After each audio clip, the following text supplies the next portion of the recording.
कहा जाता है कि मानव जाति एक सामाजिक प्राणी है। उसके जीवन में जो भी आदतें और अनुशासन आते हैं वह इसी समाज की देन है। बच्चा जब छोटा होता है तो वह अपने आसपास के लोगों को देखकर ही चलना, बैठना और बोलना सीख पाता है। अपने जीवन को सही तरीके से जीने और खुशी से समय बिताने के लिए, अपने दुख दर्द तकलीफों को बांटने के लिए हमें परिवार और दोस्तों के सहारे की जरूरत होती है। कोई भी मनुष्य कभी अकेला नहीं रहना चाहता। वह चाहता है कि उसके आसपास उसके अपने लोग रहे। लेकिन कई बार परिस्थितियों के कारण जब मनुष्य को अकेले रहना पड़ता है तब वह इसे बहुत बड़ा दुख और बोझ मानकर चलते हैं।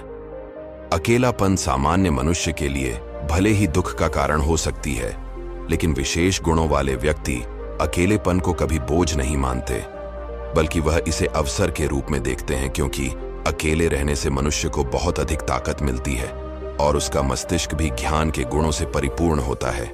आइए इस कहानी के माध्यम से समझते हैं कि गौतम बुद्ध ने किस प्रकार से अकेलेपन से दुखी एक व्यक्ति को अकेलेपन की ताकत का अनुभव कराया।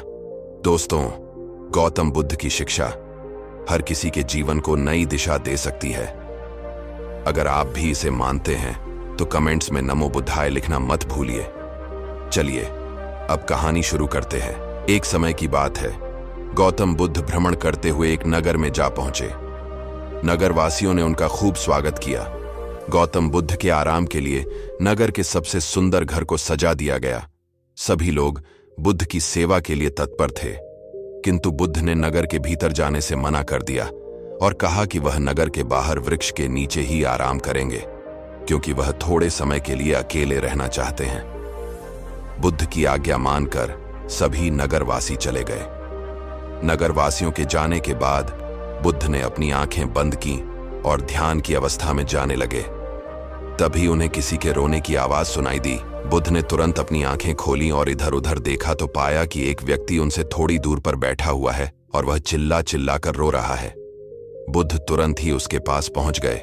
उन्होंने उस व्यक्ति से उसके दुख का कारण जानने का प्रयास किया। उस व्यक्ति ने बताया कि बचपन में ही उसके माता पिता का देहांत हो गया था।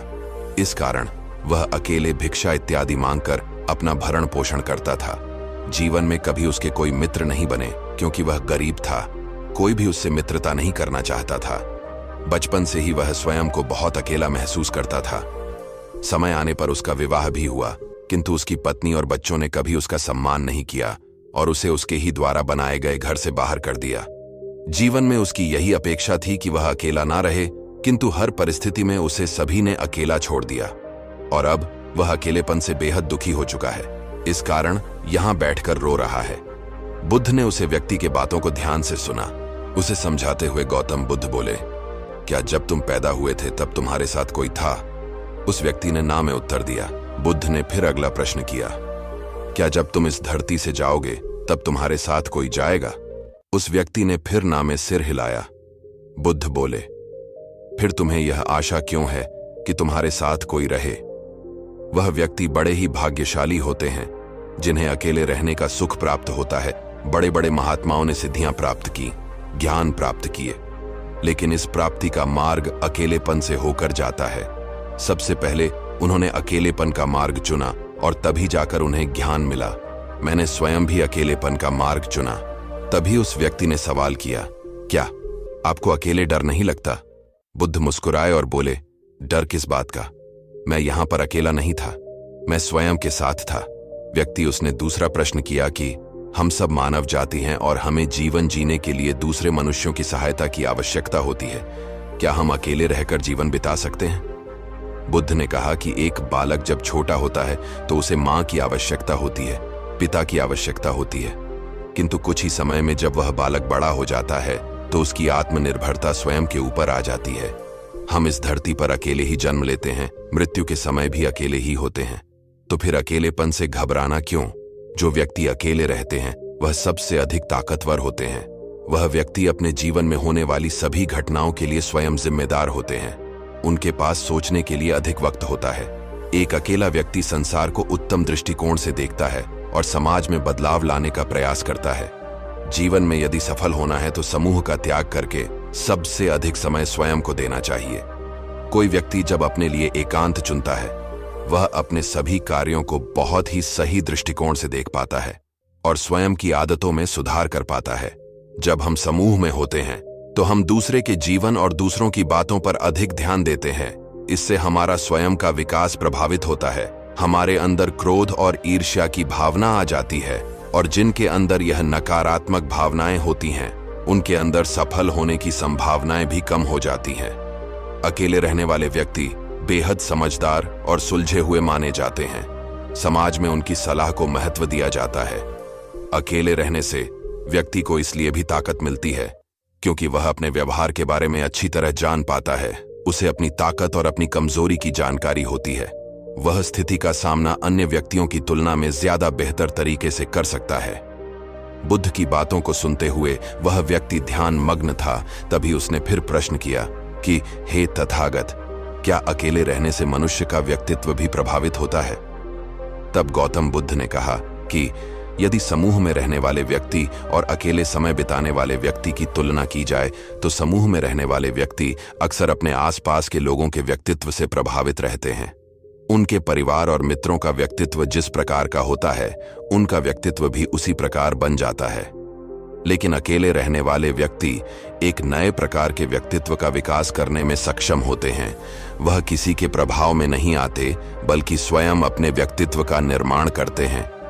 इतिहास के बड़े बड़े कवि और कलाकार आमतौर पर अंतर्मुखी और अकेले रहने वाले व्यक्तियों में गिने जाते हैं, क्योंकि अकेले रहने से उनके अंदर सृजन करने की क्षमता बढ़ती है। जब अकेले समय बिताते हैं तो सृजन पर ध्यान केंद्रित कर पाते हैं। इसलिए जीवन में कभी भी अकेलेपन को नकारात्मक और दुख से नहीं जोड़ना चाहिए, बल्कि यह सोचना चाहिए कि ईश्वर ने यही सबसे सुनहरा अवसर दिया है जिसमें हम स्वयं के व्यक्तित्व की पहचान कर पाएंगे। एकांत रहने में अद्भुत शक्ति मिलती है। उस व्यक्ति ने फिर प्रश्न किया कि एकांत रहने में किस प्रकार की शक्ति की मिलती है? एकांत रहने से व्यक्ति अपने लक्ष्य की ओर अधिक तेजी से पहुंच सकता है। प्रत्येक व्यक्ति को प्रतिदिन कुछ समय अकेले व्यतीत करना चाहिए। प्रतिदिन संभव नहीं है तो महीने के कुछ दिन या फिर साल के कुछ दिन यदि वह अकेले रहकर स्वयं का विश्लेषण करें तो निश्चित ही वह दुनिया का सबसे बुद्धिमान व्यक्ति बन सकता है। कई बार बुद्धिमान व्यक्ति जब मूर्खों का साथ पकड़ लेते हैं तो उनकी बुद्धि भी भ्रष्ट हो जाती है। इसलिए मूर्खों के साथ चलने से बेहतर है कि अकेले चला जाए ताकि स्वयं का विकास हो सके। कई बार व्यक्ति दूसरे व्यक्ति पर इतने निर्भर हो जाते हैं कि वह स्वयं को प्रेम करना भूल जाते हैं। दूसरे व्यक्ति पर भावनात्मक रूप से या फिर किसी भी तरह से निर्भर होना अच्छी बात नहीं है। यह हमारे निजी विकास में बाधा पहुंचाती है।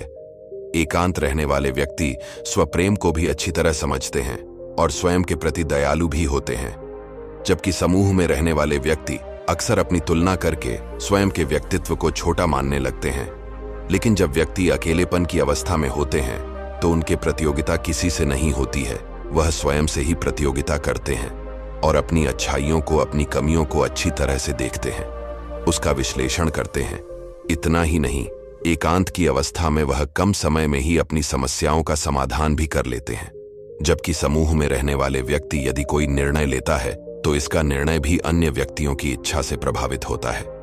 गौतम बुद्ध की बातों को ध्यान से सुन रहे उस व्यक्ति ने फिर प्रश्न किया कि जिन व्यक्तियों के परिवार और मित्र हैं वह किस प्रकार अकेले रह सकते हैं? गौतम बुद्ध ने कहा कि अकेले रहने का यह अर्थ बिल्कुल नहीं है कि सब कुछ त्याग कर जंगल की ओर चले जाओ। गृहस्थ जीवन और समाज के प्रति कुछ महत्वपूर्ण जिम्मेदारियां होती हैं जिनका निर्वहन करना आवश्यक होता है। किंतु इस अवस्था में रहते हुए भी यदि स्वयं का विकास करना है तो प्रतिदिन कुछ समय अकेले अवश्य बिताना चाहिए। अकेले रहने वाले व्यक्तियों की मानसिक स्थिति अन्य व्यक्तियों की तुलना में बेहद मजबूत हो जाती है, क्योंकि वे इस बात को अच्छी तरह समझते हैं कि परिस्थितियां चाहे कैसी भी हो, उन्हें स्वयं ही स्वयं की सहायता करनी होगी। कोई अन्य व्यक्ति उनकी सहायता नहीं कर सकता। इस संसार में जिस व्यक्ति ने अकेलेपन की ताकत को समझ लिया वह उच्चतम शिखर तक पहुंचता है और जीवन में उसे जो कुछ भी चाहिए, उसने जो भी लक्ष्य तय किया है वह उन्हें अवश्य पा लेता है। किंतु कई बार अकेले रहने वाले व्यक्ति नकारात्मक भाव से भी गुजरते हैं।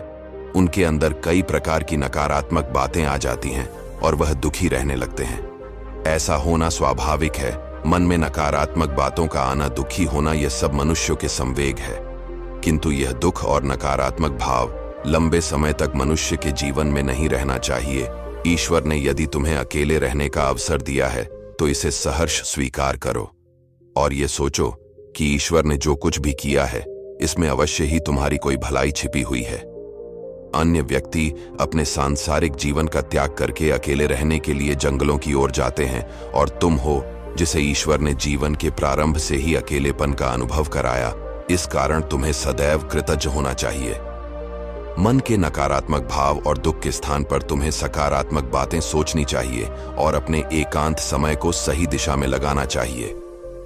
गौतम बुद्ध बोले कि प्रारंभ में तुम्हें अवश्य ही पीड़ा महसूस होगी, किंतु समय के साथ तुम्हें इसका लाभ भी मिलेगा। अपने जीवन को सही लक्ष्य में लगाओ और अपने लिए अनुशासन तय करो। जब कभी एकांत में बैठो तो अपनी दोनों आंखें बंद करके और ध्यान लगाओ। ध्यान की गहरी अवस्था तुम्हें सकारात्मकता की ओर लेकर जाएगी। इस प्रकार गौतम बुद्ध ने उसे व्यक्ति को अकेलेपन की ताकत का अनुभव करवाया। उसे व्यक्ति ने गौतम बुद्ध से वादा किया कि अब वह जीवन में कभी दुखी नहीं होगा, बल्कि एकांत समय को अवसर बनाकर जीवन में बड़े लक्ष्य की प्राप्ति करेगा। उम्मीद करते हैं कि आपको यह वीडियो पसंद आई होगी। हम सभी अपने प्रतिदिन के जीवन में कभी न कभी अकेला अवश्य महसूस करते हैं, किंतु यही वह समय होता है जब हम अपने विकास के बारे में सोच सकते हैं। इस वीडियो को अपने परिवार और दोस्तों के साथ जरूर शेयर करें ताकि उन्हें भी प्रेरणा मिल सके।